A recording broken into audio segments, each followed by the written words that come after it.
So every week I run a show that goes on out LinkedIn and YouTube called Advertisers Watching Ads. It's a bit like Gogglebox, but for advertising. And every week I get 2 or 3 brands or suppliers to come on the show. It's obviously always a Zoom call, and discuss a recent ad that's getting a lot of talkability.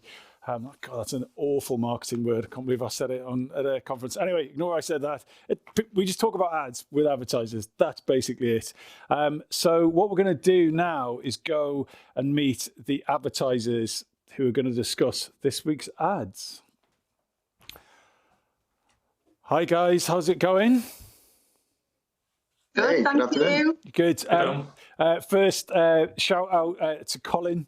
Colin had no idea who I was about this time yesterday, but we had a speaker drop out, unfortunately. Jeremy, I'm never going to speak to you again. No, I might do. It's fine. Thanks for letting me know I'm second choice. Thanks for that. Well, had we already known, then it might have been a different thing. Anyway, I'm rabbiting on like an idiot. I'm too excited. So could you just introduce yourselves? Colin, you've got the floor. Can you tell the audience who you are, what you do? Sure. I'm Colin O'Toole. I'm the Cadbury Chocolate Equity Lead and Partnerships Manager in the UK and across Europe. So beautiful, wonderful UK chocolate. I get the pleasure of helping the team make the ads and run some of the partnerships here, like with our football clubs, like Man United, Liverpool, and those kind of things. So a cool, very cool job. Fantastic. And Sam, I also kind of forced you into this as well. Can you give the audience an overview of what you get up to on a daily basis? Sure, you didn't force me into it, Tom, don't worry. I'm Sam. I look after the marketing team at Aunt Bessie's, now part of Nomad Foods and Bird's Eye. So, yeah, I get the same pleasure as Colin with one of my other favourite foods, Yorkshire puddings. So that's me. Fantastic.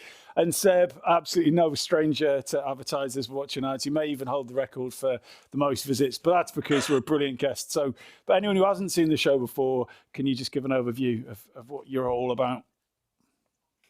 Hi, I'm Seb. I'm looking after the website clinipedia.com at Unilever. I think it's the 5th time now I'm on AWA. So guys, the ad we're gonna talk about is, well, it's not really an ad, to be honest. It's a tweet by Burger King that I think absolutely everyone in ad land has seen. So if you haven't seen it, or just as a reminder, can we bring this up? Well, it's a succession of tweets. Let's just read it out as it is. The first tweet from Burger King UK said, "Women belong in the kitchen." And that was followed up by, "If they want to, of course. Yet only 20% of chefs are women. We're on a mission to change the gender ratio in the restaurant industry by empowering female employees with the opportunity to pursue a culinary career with the International Women's Day hashtag." To then be followed up with, "We are proud to be launching a new scholarship program which will help female Burger King employees pursue their culinary dreams." So that was what happened on Twitter, but it wasn't just that. There was also a print ad, New York Times, I think. So I've helpfully printed it out so small I can't possibly read it, but it's the same leading line, which is women belong in the kitchen. But it talks about different locations that people are chefs, and the fact that women belong there, and they talk about the different number of chef positions that are held by women in the US and so on.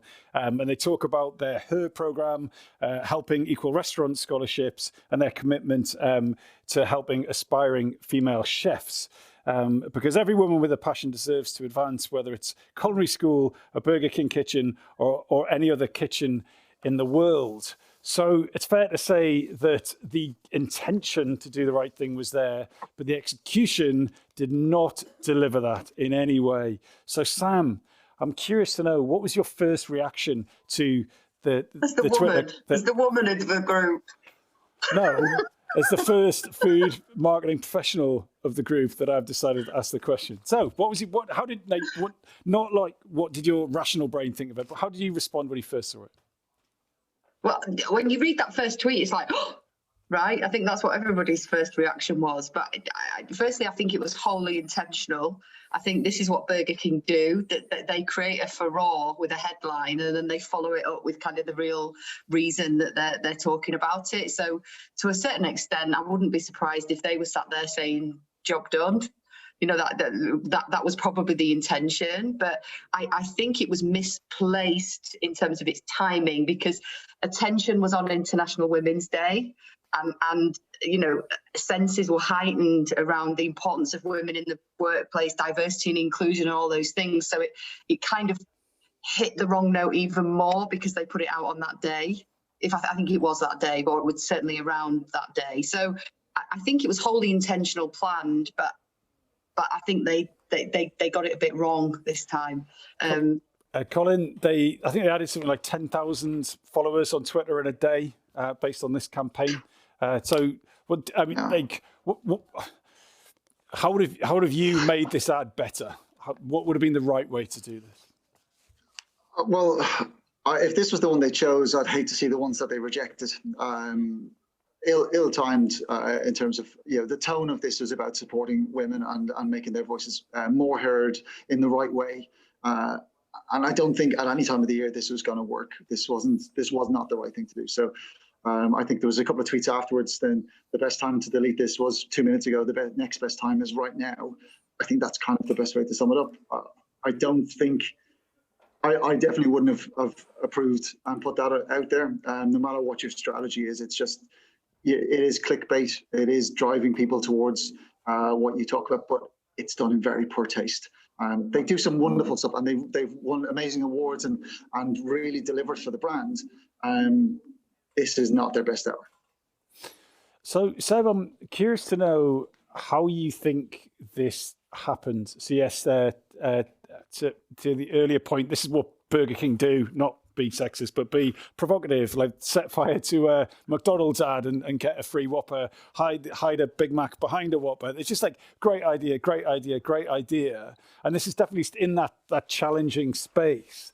But I'm assuming that at the agency, at the brand, there must have been some very senior female marketers involved, but yet this still got signed off. This still went out without thinking about how that first tweet, just seen in isolation, could be reacted to. How do you think that happened?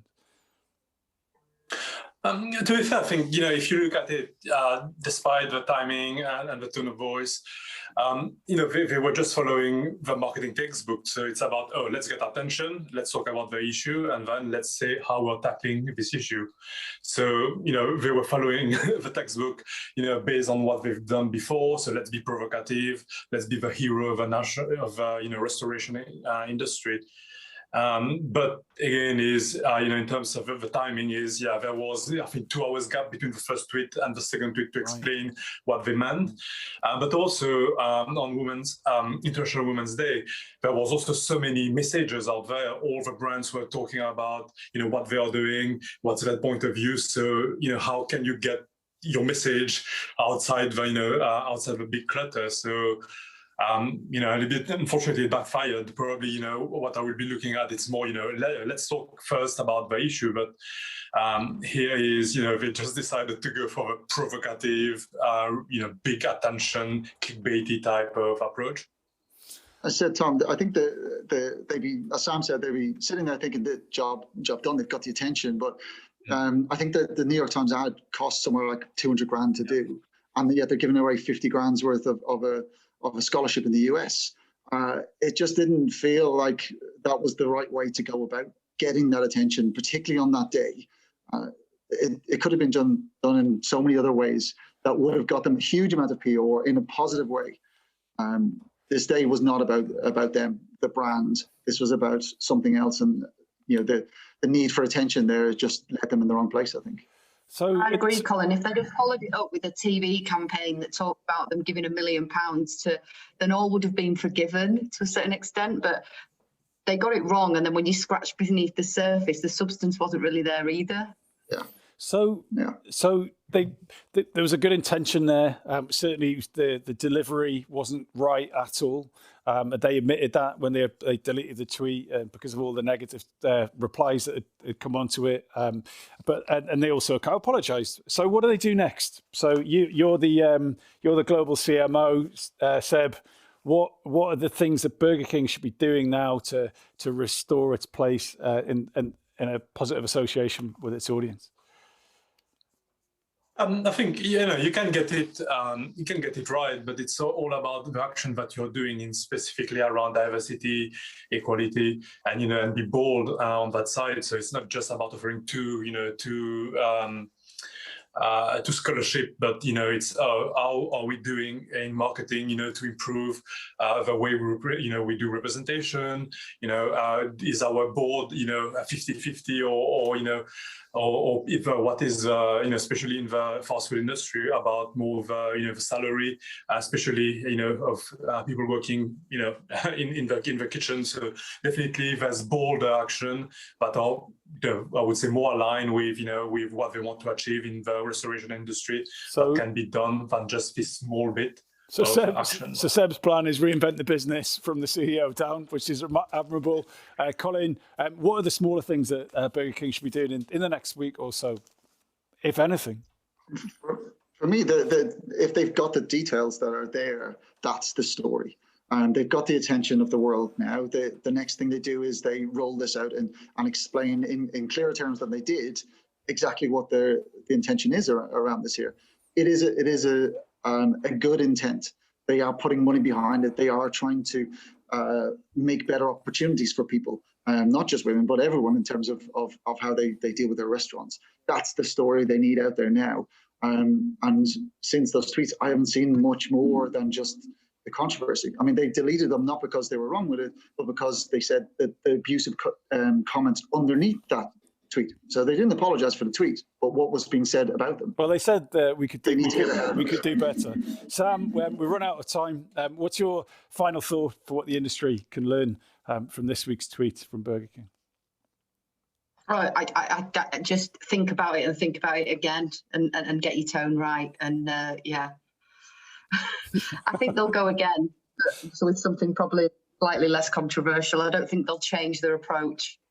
Brilliant. Well, guys, thank you so much for joining Advertisers Watching Ads. All of you, go on YouTube, click like, subscribe, whatever the influencers say, and we'll see you next week. Thank you so much.